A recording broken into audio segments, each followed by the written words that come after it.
साची प्रीत हम तुमसे अजोरी, हम तुमसे अजोरी, तुमसे अजोरी, तुमसे अजोरी।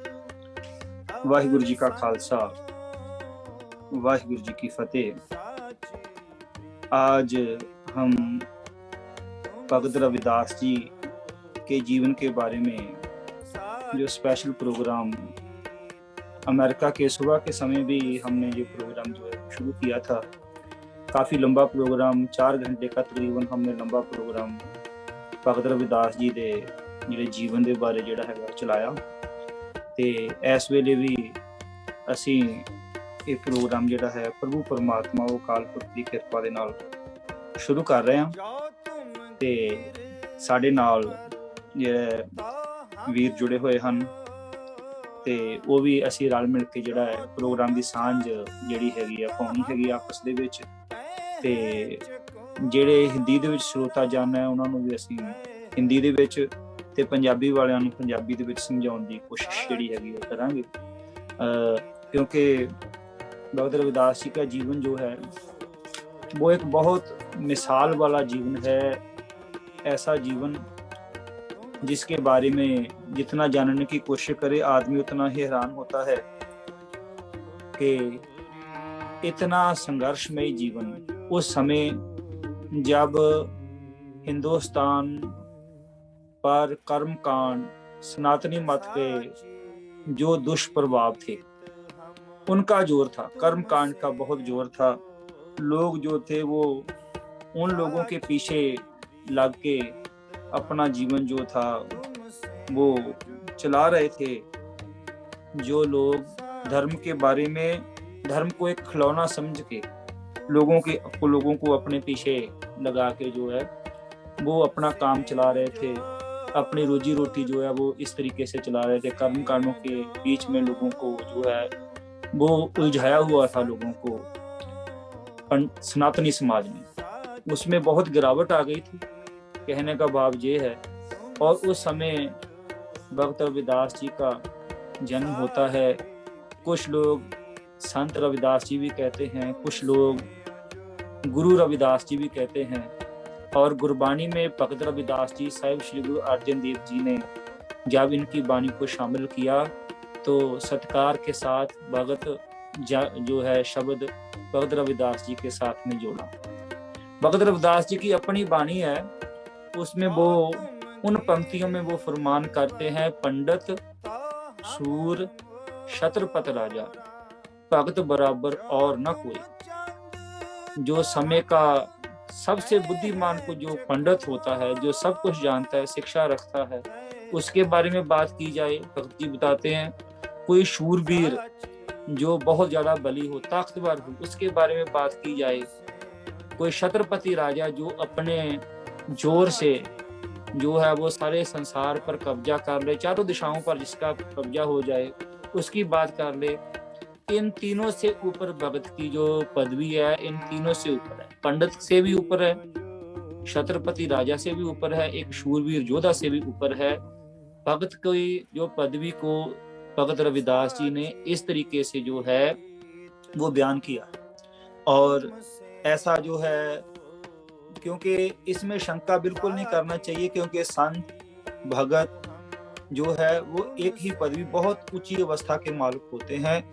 इसमें कई लोग जो है वो डिफरेंशिएट करने की बात करते हैं कि भगत कहा गया है, गुरु क्यों नहीं कहा गया, गुरु कहा गया है, संत क्यों नहीं कहा गया।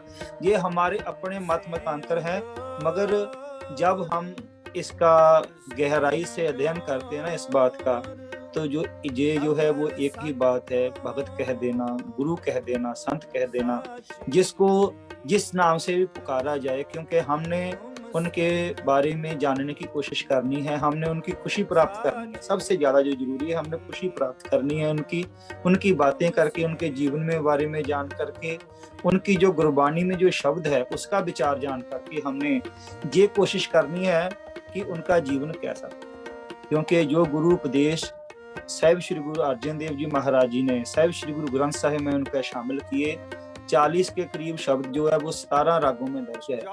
पहला शब्द जो है श्री राग का जो है, तो ही मोही मोही तो ही अंतर कैसा, कनक कटक जल तरंग जैसा, जो पे हमना पाप करंता अह अनंता, पतित पावन नाम कैसे है, तुम जो नायक आशो अंतर्जामी, प्रभ ते जान जानी जय जानते स्वामी, शरीर आराधै मोको विचार देहु, रविदास समदल समझावे। पहला शब्द जो है श्री राग में बाबा रविदास जी का, वो कहते हैं कि इतनी जो अद्वैतवाद की जो बात है ना, जो जीवन की सबसे ऊपर पदवी होती है, जिसके लिए इंसान इस संसार में आया हुआ है ना, उसकी बात पहले शब्द में कर दिया। जो हमारा टारगेट है, भक्तों का टारगेट जो है जीवन के बाद में स्वर्ग या नरक में पड़ना नहीं है, उसके नरक के स्वर्ग के पचड़े में पड़ना नहीं है, उन्होंने परमात्मा के साथ मिलना होता है। इस बात का जो है वो प्रमाण देते हैं कि हमारा जीवन का लक्ष्य क्या है। हमारे जीवन का लक्ष्य है तो ही मोही मोही तो ही अंतर कैसा, जो भगवान के बीच में और भगवान के भक्त के बीच में कोई फर्क नहीं रह जाता। जैसे साहिब श्री गुरु गोविंद सिंह महाराज जी बताते हैं, हर जन द्वय एक है, विभ विचार कश नाहि, जल ते उपज तरंग ज्यों जल ही बिके समाए। जिस तरह भगवान में और भगवान के भक्त में ऐसे मेल हो जाता है जैसे जल में जल रल जाए, नदी का जल जो है वो सागर में रल जाए, तो उसमें कोई भी फर्क बता नहीं सकता। ऐसे भक्त जो है वो अपनी भक्ति के द्वारा, अपनी समर्पण भावना के द्वारा जो है वो प्रभु परमात्मा में ऐसे विलीन हो जाते हैं। और भगत रविदास जी परमात्मा से बातें कर रहे हैं इस शब्द में, तो ही मोही, मेरे में और तेरे में और तेरे में और मेरे में क्या फर्क है, ये बातें बताने की कोशिश कर रहे हैं कि मेरे और तेरे में कोई फर्क नहीं है। मेरी भक्ति जो है करके या संसार में अच्छे कार्य कर करके मेरी अवस्था यहाँ तक पहुंच गई है कि मेरे और तेरे में अब कोई फर्क नहीं रहा। प्रभु परमात्मा से सीधी बातें कर, कनक कटक जल तरंग जैसा, कहते हैं जैसे सोना और सोने की बनाए हुए जो गहने होते हैं उनमें कोई फर्क नहीं होता, क्योंकि गहने जो सोने के वो सोने से बनाए होते हैं, उसमें उसने समा जाना है। उसको कई बार जो है वो तोड़ के जो है वो जोरी जो है जो काम करते हैं, सोने का काम करते हैं, वो उसमें फिर सोना जो है वो चाहे तो सोना उसमें से निकाल लेते हैं और गहने बना लेते हैं। कहने को सोने की बात तो सोने में ही होती है ना। ऐसे सोना जो गोल्ड है और गोल्ड के जो जेवल्स हैं उनके बीच में भी कोई ज्यादा फर्क जैसे नहीं होता, ऐसे भक्त में और प्रभु परमात्मा में कोई फर्क नहीं होता। और दूसरी बाबा जी उदाहरण देते हैं जल तरंग जैसे। तरंग कहाँ से पैदा होती है? पानियों से तरंगे लहरें जो पैदा होती हैं, ऐसे ही जल और तरंग, इसमें आप जो है वो भेद कर ही नहीं सकते, क्योंकि तरंग और जल का आपस में संगम है, वो उसको आप अलग करके देख नहीं सकते। ऐसे भगत और परमात्मा आप अलग करके कभी भी नहीं देख सकते, क्योंकि उनकी एक अवस्था है, वो एक है, हमेशा ही एक रहते हैं। और इस बात को जो है भक्त जी ने अपनी वाणी में शामिल किया है। भगत रविदास जी का जो जीवन है वो बहुत बाकमाल का जीवन है। उनका जो जन्म है बताते हैं माघ सुदी 7वीं को 1376 जो है वो ईस्वी को जो है उनका जन्म जो है काशी के जो बीच में गांव पड़ता है, काशी में जो बनारस हिंदू यूनिवर्सिटी है उसके पश्चिम द्वार के सामने थोड़ा दूर जाके एक गांव पड़ता है, उसका नाम है सीर गोवर्धनपुर। काशी बनारस जो हिंदुओं का एक पवित्र शहर माना जाता है, और उसमें उनका जन्म जो है पिता संतोख दास और माता कलसा के घर में उनका जन्म होता है। और जन्म से ही लोग बताते हैं, साखियों में भी ये बात पढ़ी गई है कि जब इनका जन्म हुआ तो माता पिता जो है वो घर में बहुत खुशियां मनाई गई। और ये देखने की बात आई कि एक साधु जो है वो द्वार पर खड़ा है, और साधु जब द्वार पर खड़ा है तो भगत रविदास जी उनको रुदन करके रो के पुकारते हैं। जब वो साधु उनके पास में दर्शन देने आता है तो भगत रविदास जी वो है वो शांत हो जाते हैं। उसमें बचपन की जो अवस्था जो है बताई गई है वहां पर। और इसके बाद में जो है जो पिता पुरखी कित्ता है, जैसे भाई गुरदास जी ने भी गुरबाणी में जो पौड़ियों में बताया गया है, भगत भगत जग वजिया चौं चक्का विच चमड़ेटा, आना गंडे राह बिच कुला ढोर ढोर समेटा। भगत रविदास जी का जो जन्म है वो उस कुल में हुआ जिनका काम, जो पशु मर जाते थे उनकी खाल जो है उतार करके उसको रंगाई करके उसकी चीजें बनाते थे, जैसे जूते बनाते थे या ये काम करते थे। ऐसा काम जो है उनका भगत रविदास जी के लोगों का जो है वो ऐसा काम था। मगर इसके बारे में जो है, क्योंकि जो समाज है ना वो सनातनी मत मनुवाद ने उसको 4 भागों में बांटा हुआ है, और इसी के कारण ये शुरू से सदियों से ये जो सिस्टम चला आ रहा है उसको भगत रविदास जी ने तोड़ने का प्रयत्न किया, अपने शब्दों के द्वारा, अपने उपदेशों के द्वारा उसको तोड़ने का यत्न किया है।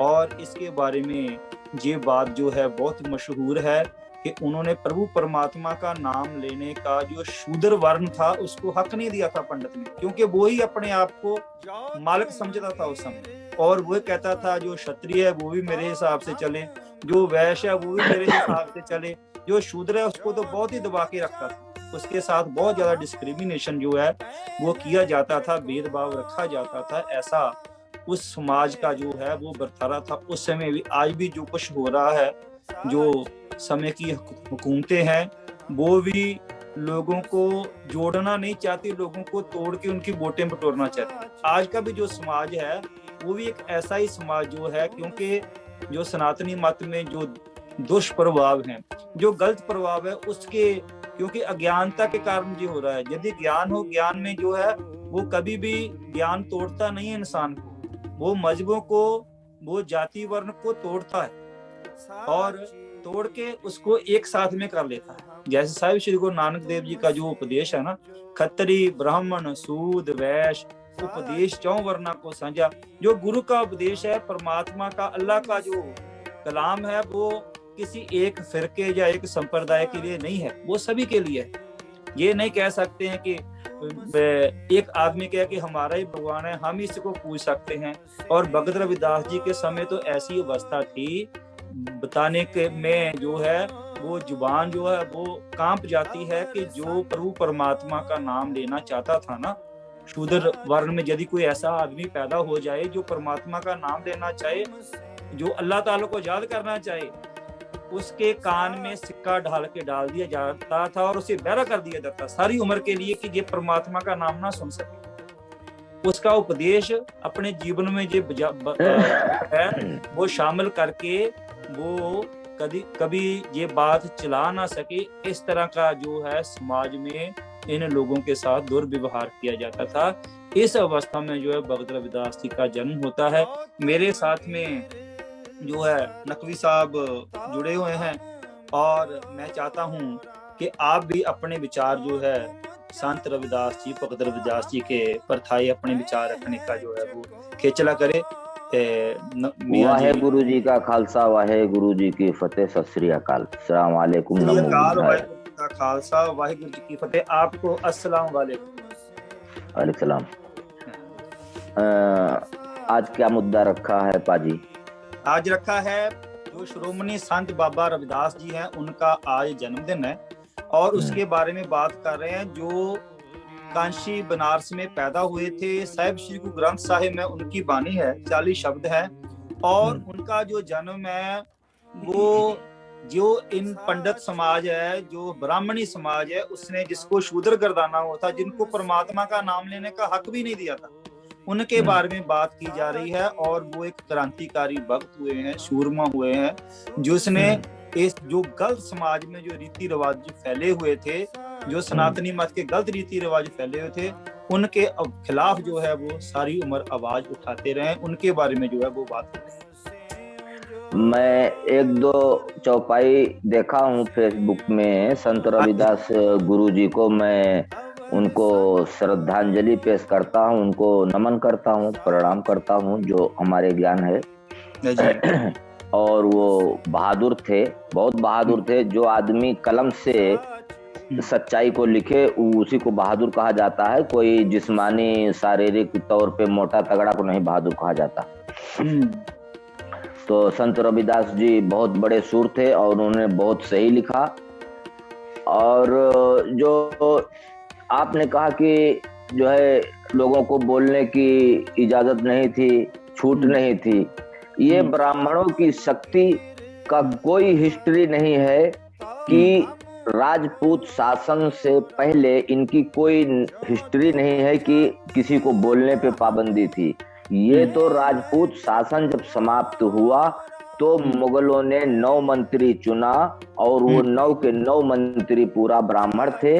इससे सिद्ध होता है कि मुगल शासन काल में इन्होंने अपनी किताबें लिखी। डेट तारीख देख लीजिए, रामचरितमानस की तारीख इस बात की। तो इनको जो भी शक्ति मिली है ये मुगलों के द्वारा मिली है।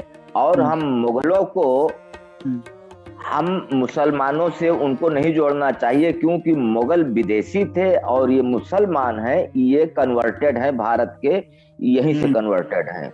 ठीक है, ठीक। और इसमें एक बात मैं बहुत जरूरी कभी कभी कह देता हूं, आज फिर मैं दोहरा दूंगा उस बात को, बहुत जरूरी बात है। देखिए, राजपूत शासन के द्वार पर, इनके महल में, इनके दरवाजे पर जो वीर गाथा सुनाने आते थे, उनकी बहादुरी, उनकी सूर गाथाएं सुना करके और अपना भोजन पानी ले जाते थे भिक्षा मांग करके, उन्हीं लोगों ने मुगलों को बुलाकर और राजपूतों का शासन नष्ट किया, यानी राजपूतों के साथ गद्दारी किया। बिल्कुल बिल्कुल ऐसे ही होता रहा। और ये जो वर्तमान समय में कृषि बिल आई है, अगर राजपूत, एक भी राजपूत को ये वीडियो अगर चली जाए और अगर वो शेयर ना करे तो वो अज्ञान है। मैं उसके लिए, मैं भी बस हूँ, मैं क्या करूँ, मैं तो कुछ कर नहीं सकता। जितना समझा सकते हैं हम उसकी कोशिश कर सकते हैं। अच्छा, ये कृषि बिल से ऐसा प्रधानमंत्री, अब हमारे खिलाफ कुछ भी केस हो जाए, हमें कुछ चिंता नहीं है, हमारे देश को शांति मिले, देश में हमको तो धर्म से बिल्कुल लेना देना ही नहीं। हम पहले भारतीय हैं, समझे, और हम भारत की सलामती कुशलता के लिए उसकी मैं दुआ करता हूँ, उसके लिए प्रयास भी रखूंगा, आखिरी सांस तक की मैं प्रयास रखूंगा। तो ये कृषि बिल जो है, ऐसा प्रधानमंत्री जो भी देखो बेचे दे रहे हैं, जो भी देखो आरक्षण खत्म कर रहे हैं, जो भी देखो प्राइवेटाइजेशन कर रहे हैं, और जो नीति कर रहे हैं वो भारत को बर्बाद करने की कर रहे हैं। जो भी भारत पे हमला करता है उससे दोस्ती करते हैं, जो भी भारत पे बुरी नजर रखता है उससे बिजनेस रखते हैं, उससे लेना देना रखते हैं। और हमारे नकवी साहब कहने का मतलब ये है कि जो जिसकी बुनियाद झूठ पर हो, जिसके पास कोई विद्या ना हो ना, जिसके पास कोई विद्या ना हो, ज्ञान ना हो, वो ऐसी बातें करता है। अब भगत रविदास जी का एक शब्द मैं आपको सुनाता हूँ। माधो अविद्या हित कीन, विवेक दीप मलिन। जो इंसान पढ़ा लिखा हो ना, जो इंसान पढ़ा लिखा हो, यदि उसमें लियाकत नहीं है, उस पढ़ाई के मुताबिक उसका जीवन चल नहीं रहा है। नकवी साहब, आप मेरी बात सुन रहे हैं ना ध्यान से, उसके मुताबिक उसका जीवन नहीं चल रहा है। जीवन में लियाकत यदि शिक्षा से, एजुकेशन से उसके जीवन में यदि क्रांति नहीं आती और उसका जीवन बदलता नहीं है, तो उसका पढ़ना बेकार। भगत रविदास जी का ये बहुत ही बड़ा कथन है कि ऐसा इंसान उसको पढ़ा लिखा कह नहीं सकता, चाहे उसने किताबें पढ़ी हो, ग्रंथ पढ़े हो, जो कुछ मर्जी पढ़ा हो, जितनी देर तक उसका जीवन उन ग्रंथों के हिसाब से नहीं चल रहा। अब ये लोग जो है वो ऐसे ही लोग हैं, इन्होंने इन ग्रंथों का, जो धर्म ग्रंथ है इन्होंने इनकी अपने हिसाब से व्याख्या की, लोगों में ज्ञान की बजाय अज्ञानता फैला दी है। जिन लोगों को अच्छा बनाना था, उन लोगों को इन्होंने अपने तरीके से यूटिलाइज किया है, इस्तेमाल किया। अब इसलिए ये दुर्दशा जो है देश की आज भी जो हो रही है, उसी समय भी हो रही थी। इसलिए भक्तों ने कहा, भक्त कबीर जी का मैं एक वाक्य रखता हूँ, उन्होंने कहा था, कबीर ब्राह्मण गुरु है जगत का, भक्तन का गुरु नहीं। कहते जो पंडित है ना, वो दुनिया का गुरु हो सकता है, मगर भक्तों का गुरु नहीं है। भक्तों का गुरु नहीं है, क्योंकि कहने का भाव ये है कि जो पंडित है ना, वो अपने तरीके से जो है वेदों की व्याख्या करता है और गलत व्याख्या करके लोगों को बताता है, और उसके हिसाब से वो अपनी रोजी रोटी चलाता है। उसने अपने रोजी रोटी का एक जो है वो सिस्टम बनाया हुआ। पाजी, मैं विवश हूँ, और हमारा हमारा मजहब भी नहीं कहता कि किसी धर्म की बुराई करो या किसी की जो है किसी नहीं, को। इसमें बुराई की बात नहीं है। जब आप धर्म में जो गलत चीजें हो रही हैं, यदि नहीं, हम हमारी बात इसके पूरी बारे होने में दीजिए। हमारी आवाज बात उठाते हैं ना, पूरी। ये सुधार के लिए होती है। सही ये सही। सुधार के नहीं, लिए होती है। ऐसा है कि मैं बोलना चाहता हूँ, बीच में थोड़ा से 2 मिनट बोलूंगा, जो बीच में जो है थोड़ा से हमें अनुमति दीजिए। जरूर जी। ऐसा है कि भारत में बहुत से ब्राह्मण हैं, और तो इसमें कुछ ऐसे भी ब्राह्मण हैं कि जो हक की बात बोल रहे हैं और गलत का विरोध कर रहे हैं, वो बात भी है। और उसके अलावा हमें जो मजहब की तरफ से है कि भाई किसी समुदाय को हम जिम्मेदार नहीं ठहरा सकते, तो सब के सब ब्राह्मण को नहीं, लेकिन कुछ ब्राह्मण जो है वो कृषि बिल का बहुत कट्टरता से समर्थक हैं। और मोदी का जो है ये नियत जो चल रही है वो आरएसएस के नियत पर चल रही है। मोदी का कुछ है वे नहीं, उनका कुछ नहीं, सबका सब 100% जो है वो आरएसएस की ये नीति के हिसाब से चल रहे हैं, और देश को तो बर्बादी पे ले जा रहे हैं। हम राजपूतों के लिए हम कह रहे हैं कि राजपूत अपना इतिहास ही भूल गए। इसमें कुछ राजपूत भी कृषि समर्थक हैं, जबकि मैं आपको उदाहरण भी दे रहा हूँ, प्रूफ दे रहा हूँ, बिल्कुल पक्का। वैसे तो जजिया कर जो है उसी के कारण जो है धर्म परिवर्तित हुए हैं लोग, कि जिसको टैक्स देना है, जैसे जीएसटी देना है तो दो, अगर नहीं देना है तो धर्म परिवर्तन कर लो। अगर धर्म परिवर्तन भी नहीं करना चाहते, जजिया कर टैक्स भी नहीं देना चाहते, तो जमीन छोड़ना पड़ेगा। तो जो छोटे छोटे काश्तकार थे वो कन्वर्टेड हो गए, और कुछ माइनॉरिटी के हैं जो बड़े काश्तकार हैं वो भी कन्वर्टेड हुए, और जो मुस्लिम में बड़े काश्तकार हैं, खेतीहर हैं, वो ज्यादातर राजपूत से हुए हैं। और राजपूत जितना भारत में पहले थे उनमें से लगभग 40% कन्वर्ट हो गए, मुस्लिम हो गए। बहुत बुरी बात है, बहुत हैरानगी की बात है और बुरी बात है। पाजी मेरे को बोलने दीजिए, मैं बहुत जरूरी जानकारी की बात बताऊंगा, बहुत जानकारी की बात। तो 40% जो कन्वर्ट हुए राजपूत, उसमें से 15 अगस्त नहीं बल्कि 14 अगस्त को ही पाकिस्तान का बंटवारा हो गया। ये आरएसएस की नीति थी, कहीं ऐसा ना हो राजपूत दोबारा से जागृत होकर, क्योंकि मुगलों का आक्रमण हुआ था तो ब्राह्मणों को बहुत फायदा मिला उसमें, और वही जजिया कर टैक्स के कारण जो जमीन छोड़ दिया, जिन लोगों ने धर्म परिवर्तन नहीं किया, वो जमीन ब्राह्मणों के पास आई। पहले ब्राह्मण के पास किसी के पास 1 इंच भी जमीन नहीं थी, ये सिर्फ भिक्षा मांगते खाते थे, इनके पास जमीन नहीं थी। ये मोहन भागवत जो है, इनके बाप दादा जो है मिस्र से आए थे, इस्राइल के बगल में मिस्र है, और राजपूतों के शासन काल में शरणार्थी बनकर आए थे, और इन्होंने देखा कि राजपूतों का शासन अगर नष्ट कर दिया जाएगा तो हम लोगों को भी चांस मिलेगा, और अगर नहीं भी मिलेगा तो कम से कम इनका तो नष्ट कर दें। ये जो है, इसमें से सब ब्राह्मणों को तो नहीं, क्योंकि ब्राह्मण 3 जगह से आए हैं, यूरेशिया से आए हैं, मिस्र से आए हैं, और जर्मनी से आए हैं, जो जर्मनी से हिटलर के जमाने में भाग करके आए हैं। तो 3 जगह से ब्राह्मण आए, लेकिन सबसे ज्यादा जो आरएसएस का वर्चस्व है भारत में, सभी ब्राह्मणों का वर्चस्व नहीं है, सिर्फ मिस्र के रहने वाले ब्राह्मण जो है इन्हीं का वर्चस्व है। ये आरएसएस जो है, वहां से सभी जो आर्यंस जितने हैं वो वहां से आए, वो सारी जगह पर कहीं पर तब्दील हो गए, कई जगह पर मुसलमान बन गए, कई जगह पर जो है वो बौद्ध बन गए, कई हिंदू बन गए, और इसमें ये जो ऐसी कौम कहती है शुरू से। जी। तो हमारे कहने का मतलब ये है कि आरएसएस क्यों अपनी नीतियों में परिवर्तन नहीं करता, ये खामखा के लिए जबरदस्ती अपने हठधर्मी पे अड़ा है, भारत को गुलाम बनाना चाहता है।